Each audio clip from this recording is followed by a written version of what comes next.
Hi, and welcome to Wrong Way. And as you can see, I'm riding Kate's GotWay Tesla because both my Veteran Sherman and my MSX broke. So, let me tell you more about it. Wrong Way. Okay guys, so this episode will be more like a vlog. I'll be just traveling through Warsaw, telling you about what happened to my wheels. All in all, giving you on some insights on wheel ownership, sort of like podcast-like.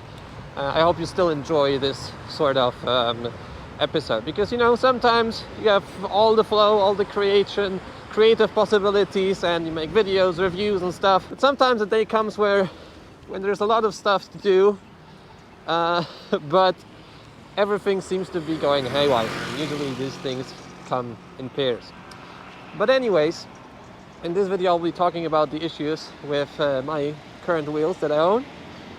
And possibly we'll also go and check out some cool motorcycle jackets for a motorcycle, for a EUC, because I am desperately in need of a new one since my Shima jacket is pretty much falling apart. I was away for like 10 days in Bulgaria, loved it there. I came back to Warsaw a bit ago, and it's way colder here. Yeah, it's way less hilly, so I missed that already quite a bit.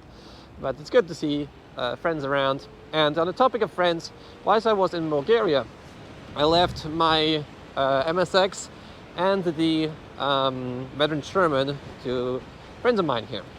So let's start maybe with the MSX.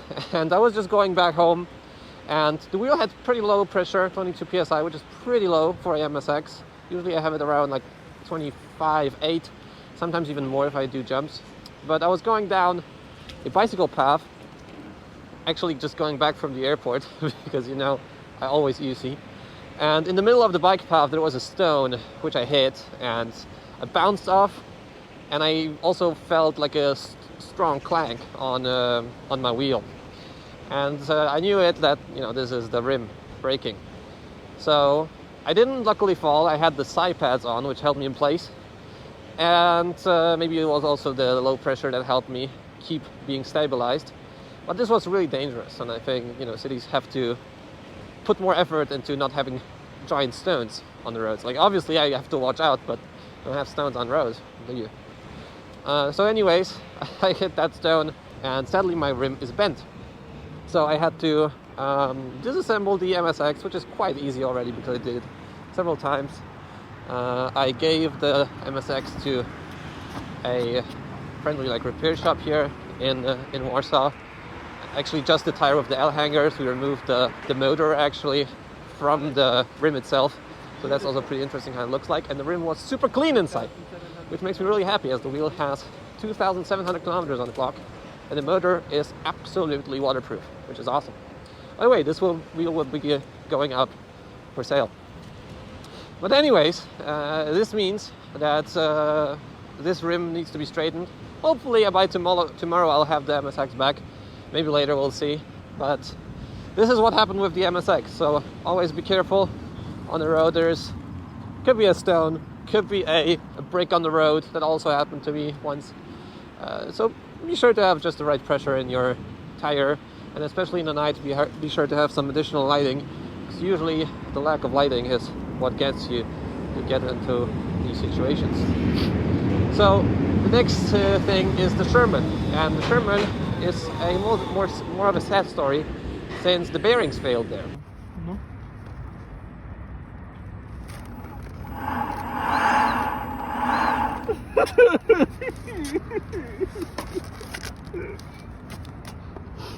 Okay, probably AXN is coming.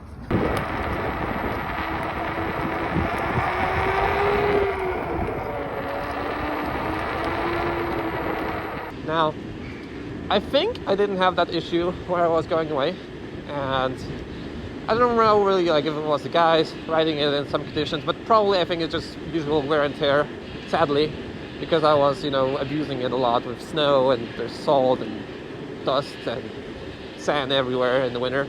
So I think it's pretty natural, sadly, that this broke. But actually I had a Nikola before and a MSS, and both of these wheels had okay bearings, but I'm sure that I didn't abuse them that much, like the Sherman, in terms of, you know, difficult road quality.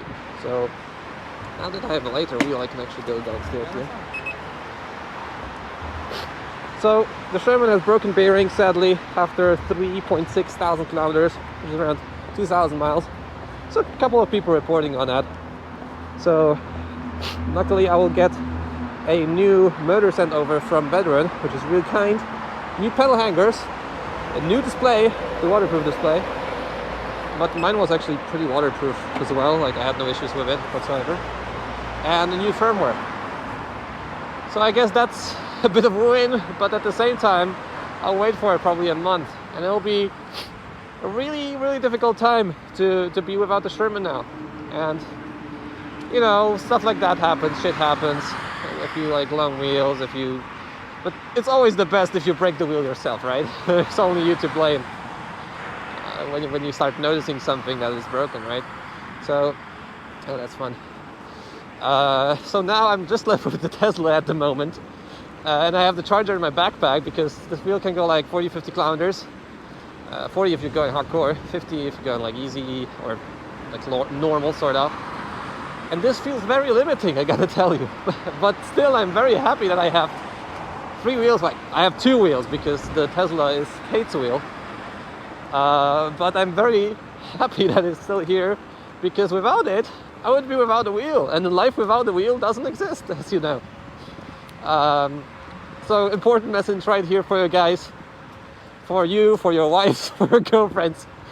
At least 2 wheels, that's the minimum. Because if one breaks, you have still the other one. But it's of course better if you have 3. Like aside from also wheels breaking, it's also like amazing how wheels have a different ride properties across, you know, different brands, manufacturers, and so on and so on. So, I guess the message here is, number 1, just get more wheels in case the other one breaks. Is there something to do to prevent the Sherman bearing? I don't really know. Zapraszam!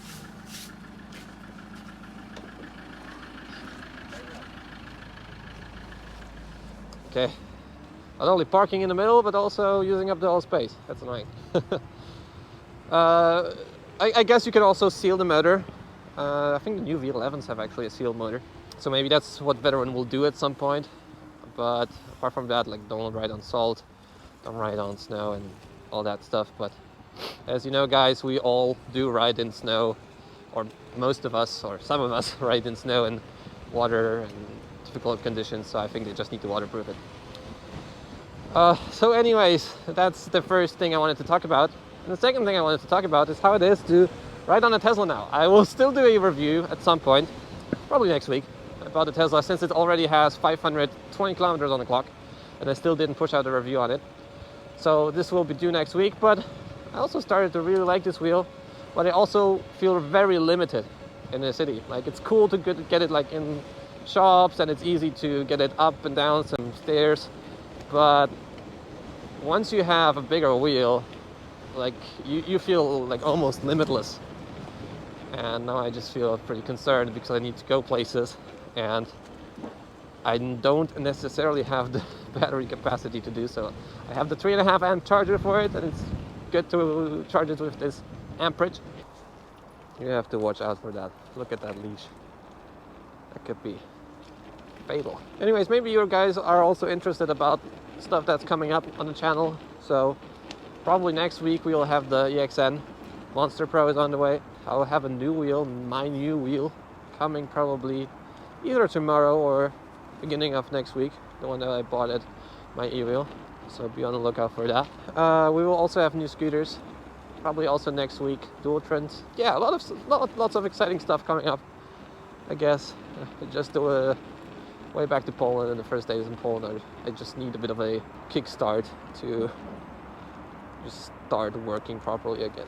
So with that said, I'll keep riding on the good old GotWay Tesla V2 with a 40 psi pressure, which makes it really not that comfortable, but makes the range a bit bigger, I guess. And if you like this video, it's sort of this different sort of chill ride episode, then feel free to leave a like here. Subscribe to see more content like this. I'll see you in the next video. See you soon.